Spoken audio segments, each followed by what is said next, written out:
뉴욕의 한 낡은 임대주택 단지, 붉은 벽돌 건물이 줄지어 선 동네, 그곳에서 한 소년이 자라고 있었습니다. 가난했지만 머리는 비상한 아이였죠. 이 소년의 집은 정말 좁았습니다. 방 2개에 5명이 함께 살았고 할머니는 거실 소파에서 주무셨죠. 그런데 이 아이가 훗날 말이죠. 세계에서 가장 힘센 은행을 이끄는 자리에 오릅니다. 그것도 100년에 한 번 온다는 거대한 금융 폭풍 한가운데에서요. 어떻게 이런 일이 가능했을까요? 가난한 동네 출신 소년이 어떻게 그 꼭대기까지 올라갔는지 그 이야기가 정말 흥미롭습니다. 오늘 들려드릴 이야기는 한 권의 책에서 시작합니다. 골드만삭스의 전 CEO 로이드 블랭크파인의 회고록이죠. 제목은 생존지능입니다. 가난한 동네에서 월스트리트 꼭대기까지 그가 살아남은 비결을 담은 책이에요. 자, 그럼 처음으로 돌아가 볼까요? 때는 1950년대 뉴욕 브루클린. 소년의 가족은 작은 아파트에 살았습니다. 면적은 70제곱미터쯤이었고 누나와 한 방을 같이 썼죠. 그 집엔 재밌는 규칙이 있었어요. 어머니는 침대에 앉는 걸 싫어하셨죠. 침대는 자는 곳이지 앉는 곳이 아니라며 가구마다 비닐 덮개를 씌워 두셨습니다. 소년이 거실 바닥에 누워 텔레비전을 보고 있으면 어머니는 카펫 한쪽만 다르면 안 된다고 늘 잔소리를 하셨어요. 그래서 누울 자리를 바꿔가며 텔레비전을 봐야 했죠. 덕분에 나중에 이사를 갈 때 가구는 새 것처럼 깨끗했다고 합니다. 어린 시절 귀여운 기억도 있어요. 가끔 집 앞에서 악사가 연주를 했는데 어머니가 동전을 종이에 싸서 던지면 악사가 데려온 원숭이가 잽싸게 주워갔죠. 아버지는 우체국에서 일했습니다. 그것도 밤에 우편물을 분류하는 일이었죠. 야간 근무가 급여가 10% 더 높았거든요. 그래서 낮엔 다들 조용히 지냈습니다. 그런데 잊지 못할 장면이 있었어요. 아버지의 마지막 출근 날이었죠. 사무실 한쪽에 커다란 기계가 있었는데 비닐도 안 뜯긴 새 기계였습니다. 그건 우편물을 자동으로 분류하는 기계였어요. 아버지가 하던 일을 훨씬 빠르게 해냈죠. 그런데 정부는 그 기계를 켜지 않았습니다. 직원들이 은퇴할 때까지 기다리려고요. 이미 필요 없어진 일을 계속해야 한다면 어떤 기분일까요? 소녀는 그 모습을 보며 다짐합니다. 이렇게 살고 싶지는 않다고요. 다행히 소녀는 공부를 잘했습니다. 동네에 대학 나온 어른은 없었지만 이 아이는 장학금을 받고 명문 하버드 대학교에 들어갑니다. 가난한 동네 출신이 미국 최고의 대학에 간 거예요. 그는 법까지 공부해서 변호사 자격증도 손에 넣습니다. 큰 로펌에 취직도 했어요. 연봉도 두둑했고 안정적이었죠. 가난을 벗어났으니 성공한 셈이었죠. 그런데 뭔가 이상했습니다. 그는 점점 답답해졌습니다. 매일 똑같은 서류만 들여다보는 일, 편하긴 했지만 너무나 지루했거든요. 속으로는 이런 생각이 들었어요. 평생 이렇게 살다간 숨이 막힐 것 같다고요. 원하던 걸 다 얻었는데 도대체 뭐가 달라진 건지 싶었던 거죠. 그러던 어느 날 전화가 옵니다. 한 회사에서 면접을 보겠냐는 거였죠. 그 회사의 이름은 제이 아론, 원자재를 사고 파는 회사였습니다. 재밌는 건 말이죠. 그는 월스트리트를 전혀 몰랐어요. 투자를 해본 적도 없었고 경제 신문조차 읽지 않았죠. 사실 골드만삭스에도 지원했었어요. 그런데 내 인사팀 문턱도 못 넘고 떨어졌죠. 투자은행이 뭘 하는지도 몰랐으니 어쩌면 당연한 결과였습니다. 그래도 그는 면접을 보러 갑니다. 믿져야 본전이라는 마음으로요. 그렇게 들어선 사무실은 한마디로 아수라장이었습니다. 사방에서 고함이 터져 나왔고 전화기를 붙잡고 소리를 질러댔죠. 재떨이엔 담배꽁초가 넘쳐났고 책상 위엔 연기가 자욱했습니다. 그때는 고함이 곧 대화였어요. 누가 일을 하는 건지 아니면 부부싸움을 하는 건지 분간이 안 갈 정도였죠. 면접은 몇 주 동안 이어졌습니다. 마지막엔 한 임원을 만났는데 그가 어수선한 사무실을 가리키며 이렇게 어수선한 데서 일할 수 있겠냐고 물었어요.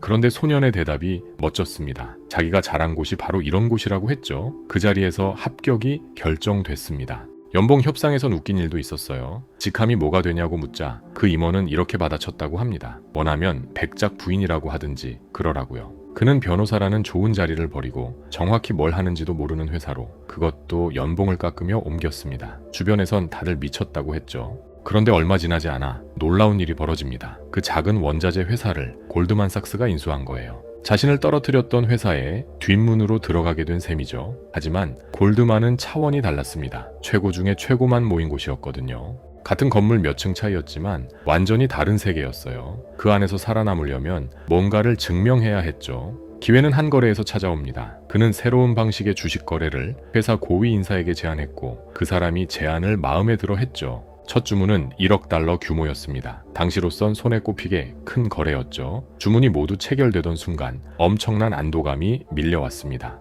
그는 이런 비유를 들었어요. 배에는 노 젓는 사람이 많습니다. 자신은 가장 끝자리 노잡이였지만 마침내 제 몫을 해냈다고요. 이 거래로 그는 확신했습니다. 이 배에서 살아남을 수 있겠다고요. 그리고 이게 끝이 아니었어요. 더 크고 많은 거래가 뒤를 이었죠. 재밌는 사실이 하나 있습니다. 그는 가장 직급이 낮았는데도 높은 사람들이 직접 도와줬어요. 아이디어가 좋았기 때문이죠. 새로운 생각은 종종 기존 틀에 얽매이지 않은 젊은 사람들에게서 나옵니다. 그가 바로 그런 경우였죠. 이후 그는 빠르게 올라갑니다. 트레이더로 이름을 날렸고 회사의 핵심 파트너가 되었죠. 그리고 마침내 2006년에 이르죠. 그는 골드만삭스의 CEO가 됩니다. 가난한 동네의 그 소년이 세계 금융의 정점에 선 거예요. 하지만 진짜 시험은 지금부터였습니다. 그가 정상에 오른 지 얼마 지나지 않은 2008년 미국 금융시장에 거대한 균열이 생기기 시작합니다. 시작은 리먼 브라더스였어요. 158년 역사를 가진 어마어마하게 큰 투자은행이었죠. 그런데 무리한 투자로 흔들렸습니다. 금융사 수장들이 한자리에 모입니다. 정부 관계자들도 함께였죠. 모두가 같은 질문을 떠올렸어요. 리먼이 무너지면 다음은 누구냐? 정부는 분명히 선을 그었습니다. 이번엔 구제금융은 없다고요. 민간은행들이 알아서 해결책을 찾으라는 거였죠.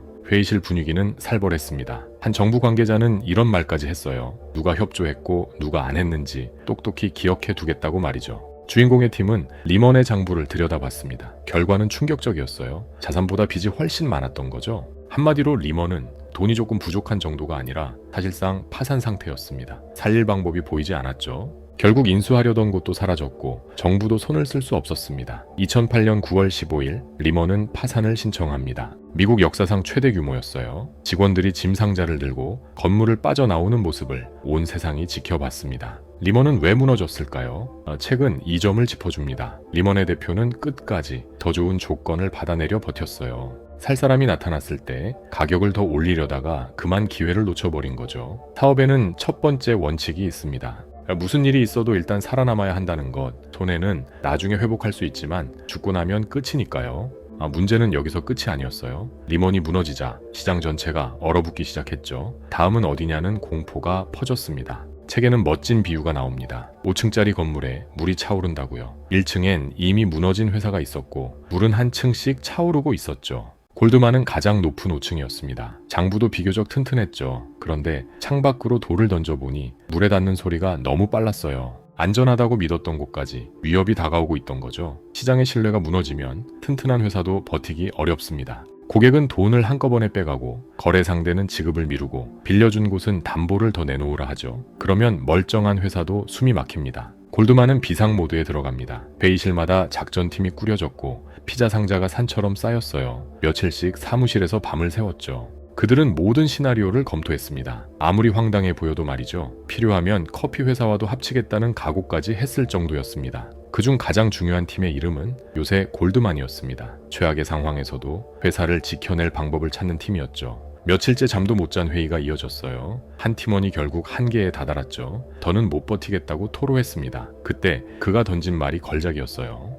지금 고급차에서 내리는 중이지 총알 날아드는 전쟁터가 아니라며 그렇게 팀을 다 잡았습니다. 사실 자기 자신에게 한 말이기도 했죠. 그 일주일은 1년처럼 길었어요. 동시에 눈 깜짝할 새 지나갔죠. 시장은 요동쳤고 거대한 회사들이 줄줄이 흔들렸습니다. 하지만 골드만은 버텼습니다. 끝내 무너지지 않고 살아남았죠. 가장 높은 층에서 차오르는 물을 견뎌낸 거예요. 위기의 한가운데에서 그가 가장 중요하게 여긴 건 미래를 정확히 맞히는 게 아니었어요. 무엇이 잘못될 수 있느냐였죠. 그는 늘 이렇게 물었습니다. 최악의 경우 뭐가 터질 수 있나? 그때 우리는 어떻게 막을 것인가? 바로 그 대비가 회사를 살렸습니다. 위기를 넘긴 뒤에도 그의 이야기는 끝나지 않습니다. 2015년 그는 충격적인 소식을 듣습니다. 바로 혈액암 진단이었어요. 그것도 매우 공격적인 암이었죠. 의사의 설명은 이랬습니다. 이 병이 그를 죽일 수도 있지만 완전히 나을 수도 있다는 거였어요. 회복 확률은 반반 정도였어요. 그런데 그는 큰 회사의 CEO였죠. CEO의 큰 병은 주가를 흔들 수 있는 중대한 일이었습니다. 그래서 그는 아주 소수에게만 이 사실을 알렸습니다. 회사 일정도 그대로 소화했죠. 삶과 죽음이 걸린 비밀이었어요. 치료는 길고 험난했습니다. 3주마다 병원에 입원해 나흘 동안 약을 맞았죠. 600시간 넘게 약물을 투여받았습니다. 머리카락은 다 빠졌고 체중도 크게 줄었어요. 거울 속엔 유령 같은 사람이 서 있는 것 같았다고 합니다. 그런데도 그는 멈추지 않았어요. 병실이 곧 사무실이 됐죠. 팔에 주사 바늘을 꽂은 채로 회사에 보낼 글을 써 내려갔습니다. 재밌는 일화가 하나 있어요. 그는 자신의 병을 치료 가능한 암이라고 적었습니다. 그런데 의사가 그 표현을 고쳤죠. 치료 가능한이 아니라 완치 가능한으로요. 작은 단어 하나였지만 큰 힘이 되는 말이었습니다. 그는 병원 14층 복도를 링거대를 끌고 수없이 걸었어요. 추수감사절엔 병원이 방을 내줘서 가족 20여 명이 모여 식사하기도 했죠. 힘든 시간이었지만 그는 끝내 암을 이겨냅니다. 회사를 이끌면서 동시에 자기 몸의 위기까지 견뎌낸 거예요. 가난도 금융위기도 죽을 뻔한 병까지도 그는 한 번도 무너지지 않았어요. 그래서 책 제목이 생존지능인지도 모릅니다. 그는 사람들에게 자주 말했어요. 리스크는 위험한 것이라고요. 너무 당연한 말 같지만 사실 깊은 뜻이 담겨 있습니다. 사람들은 위험 앞에서 좀처럼 냉정해지지 못해요. 지금 겪는 위기가 늘 역사상 최악처럼 느껴지거든요. 그는 이런 질문을 던집니다. 큰 사고가 터지기 전날과 터진 바로 다음 날 중에 언제 더 안전하다고 느낄까요? 대부분 사고 전날이라고 답하죠. 하지만 실제로 더 안전한 건 모두가 바짝 긴장한 다음 날입니다. 위험을 알면 그만큼 대비하니까요. 그가 젊은이들에게 늘 추천하던 공부가 있습니다. 그건 다름 아닌 역사였어요. 좀 의외라고 느낄 수도 있죠. 금융이면 수학 아니냐고요? 하지만 그의 생각은 달랐습니다. 예전에 무슨 일이 있었는지 알면 위기가 와도 중심을 잃지 않거든요. 잘 나갈 때도 마찬가지예요. 역사를 알면 함부로 거만해지지 않습니다. 결국 모든 건 회복된다는 걸 아니까요. 미래를 정확히 맞히는 사람은 없어요. 그의 생각도 그랬습니다. 우리는 현재조차 제대로 못 맞힌다고요. 인터넷도 AI도 아무도 예측 못했죠. 그래서 그는 예측에 매달리지 않았어요. 대신 늘 이렇게 준비했죠. 무엇이 잘못될 수 있는가? 그럴 때 피해를 어떻게 줄일 것인가? 그게 바로 그가 말하는 살아남는 힘이었습니다. 폭풍이 와도 가라앉지 않는 단단한 회복력이었죠. 가난한 동네의 한 소년이 세계 금융의 꼭대기에 오르고 100년에 한 번의 위기와 죽음의 문턱까지 넘어섰습니다. 그 모든 이야기가 한 권의 책에 담겨 있어요. 로이드 블랭크파인의 회고록, 바로 생존지능입니다. 오늘 들려드린 건 그 책의 아주 일부일 뿐이에요. 더 생생한 일화와 위기의 순간들이 책 속엔 가득합니다. 위기 속에서 살아남는 법이 궁금하셨다면 이 책을 한번 펼쳐보시길 추천드려요. 분명 흥미로운 시간이 될 겁니다.